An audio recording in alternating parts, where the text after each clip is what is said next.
Welcome back to In Conversation with Lone Star Pace. Our guest today is Shelah Wallace, Senior Vice President of Originations at Bayview Pace. Shelah helps developers and owners in the Texas market identify opportunities where C-Pace can enhance the capital stack. And we asked Shelah to come on today to talk about what she's hearing in the field, the myths that still pop up around C-Pace, and then also the success stories that are helping sort of get C-Pace more into the mainstream. So Shelah, thanks so much for joining us. Thank you for having me. So you've been in the trenches, helping developers, owners, and lenders understand how CPACE works for their projects. And from your perspective, I'm curious to know what are some of those most common misconceptions that you're still hearing. I know that CPACE, more and more people are becoming familiar with it, but there's still a lot of people who have certain preconceived notions about the product. And I'd love to hear what those common misconceptions are and sort of where those ideas usually come from. Yeah, most definitely. So I would say the most common misconception, there's two that I hear, come from either brokers and borrowers thinking that CPACE is half price mezz or equity, Mhm. or the bank or senior lenders saying CPACE is a priority. So it's the opposite, right, of what they're saying. So the bank says, oh, CPACE is lien priority over my loan, and if I were to foreclose, they get paid back first before the bank does. Well, that's not 100% accurate because it is a priority in the waterfall scenario where it's more like an operating expense. And so the CPACE payment that's due to date does need to get paid back before a senior lender can foreclose. But the full loan amount or the outstanding loan balance does not need to get paid back at that moment. So it's never accelerated, right? And then on the other spectrum, you have borrowers and brokers saying, oh no, CPACE is just half price mezz or equity. It sits below, way below the senior debt. And we can get a senior loan at 60%, 65% loan to cost, and CPACE can come in for another 20%. And now we're sitting at 85%. I only need 15% equity. Well, that's also not the case, too, because again, the CPACE payment does need to be underwritten in the pro forma and in the cash flow. And that affects the amount of loan the senior lender can give because they need a certain amount buffer, which is like the debt service coverage ratio, Mhm. to make sure there's enough cash flow to cover their debt payment. And if CPACE comes in and has to be paid before their payment, then that amount of buffer goes down. And so they're likely going to need to reduce their loan amount. Interesting, very interesting. Okay, that was one that I hadn't heard of before, so that's so interesting. And I want to talk more about misconceptions from the borrower's perspective. So, one of the big myths that we hear is that from borrowers and potential project sponsors is that CPACE is just it's complicated. The underwriting it's got a lengthy approval process. Is that something that you hear? And if so, how do you sort of address that concern with potential borrowers? Yeah, I do hear that frequently. It's more, I believe it's more just because they've never done it before and they think, oh, energy audit or something related to energy efficiency, it must be complicated. But um, CPACE is usually used for larger construction projects or gut renovation projects.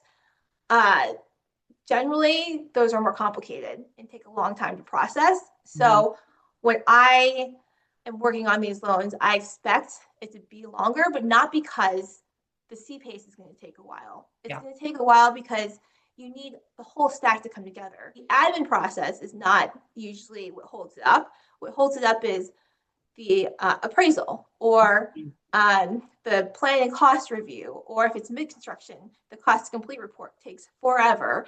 And that's usually the borrower having to come in and get all the information needed to get these third parties completed.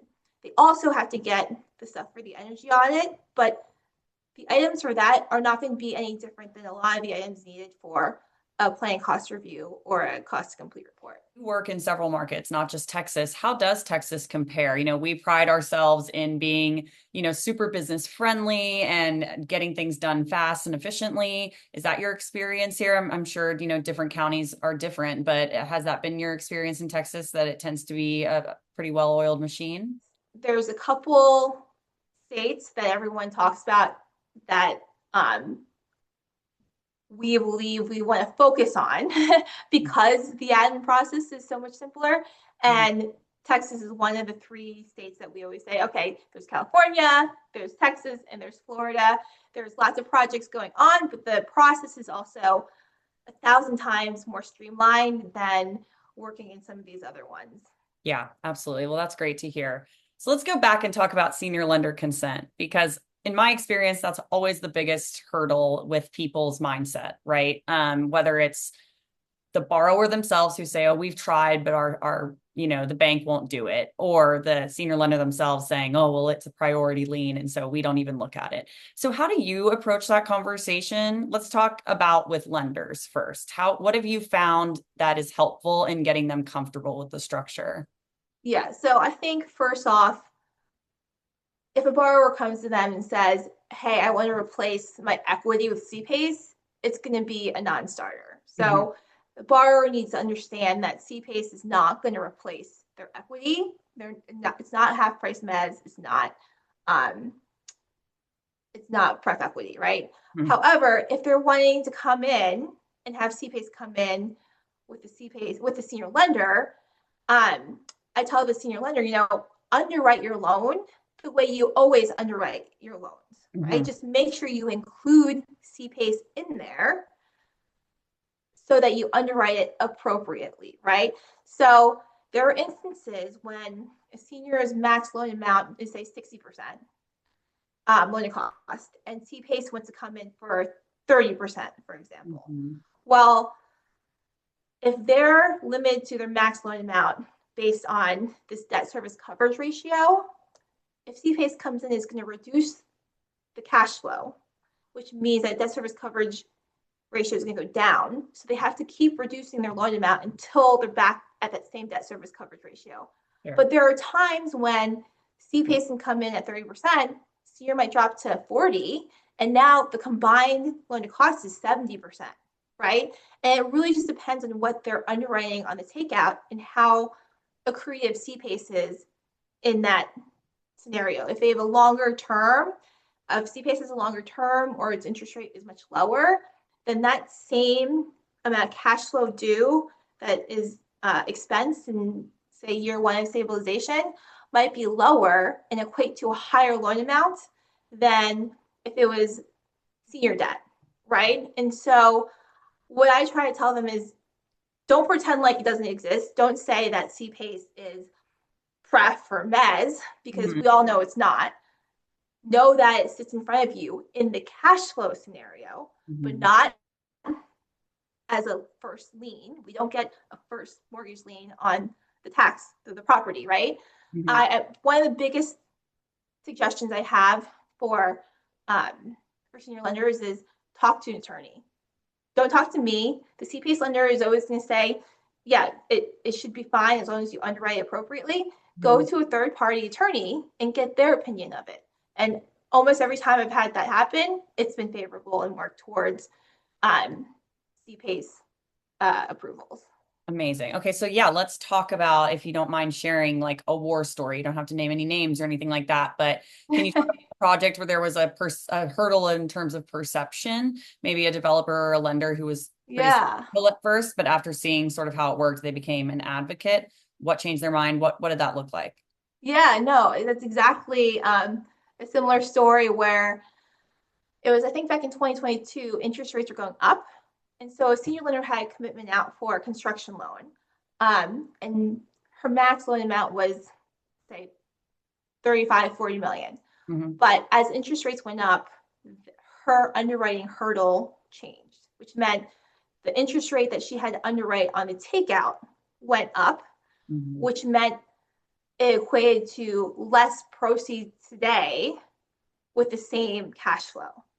And so it was really frustrating for the borrower because every time he'd run out and get more equity to make sure that he can have the full stack ready to go, he'd come back and the interest rates went up again and the loan got cut some more. So you had to go back and do that. So one of the solutions was let's bring CPACE in. At the time, our interest rate was lower than the takeout interest rate.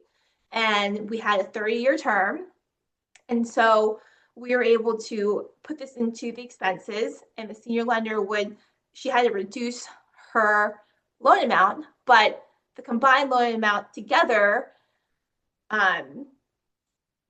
made the equity requirement less Okay. based in there than if it was just the senior debt. So Yeah. she had to cut her proceeds, but the combined was still higher in the loan to cost amount than if it was just her loan.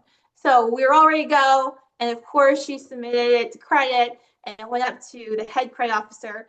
And he'd never seen CPACE before. And he said, no, Oh, no. we're not doing this.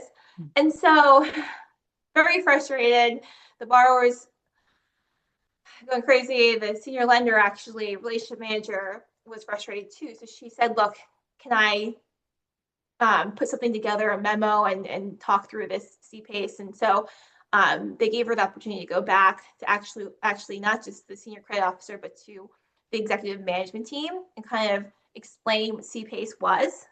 And the result of that actually led to them hiring third-party outside counsel to talk about it. They got in a couple of phone calls. It delayed the deal closing for probably 2 months, so the borrower was not happy, but Yeah. it did ultimately result in closing of the deal. And actually, the borrower finished construction faster than anticipated and already refied out. And actually, the property was purchased by a third party and made a lot of money on it. Everyone was happy. It's just win, win, win all around. It just takes a little Yes. patience. This is still a newer product and we're still out there educating. And that's why y'all's role is so important, as an originator, just like, really explaining to people the value proposition, right? And Exactly. we're so grateful to have you guys as partners in that process and in that mission. And that's all we have time for today, but I'm so glad that you were able to join us. Thank you so much, Shelah. Yeah, thank you so much. And I'm going to let everyone know how they can get in touch with Shelah if they have a project in Texas or elsewhere, because Bayview works in other parts of the country as well.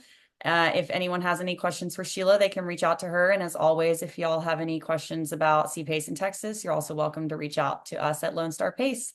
Thanks so much, Shelah. Thank you.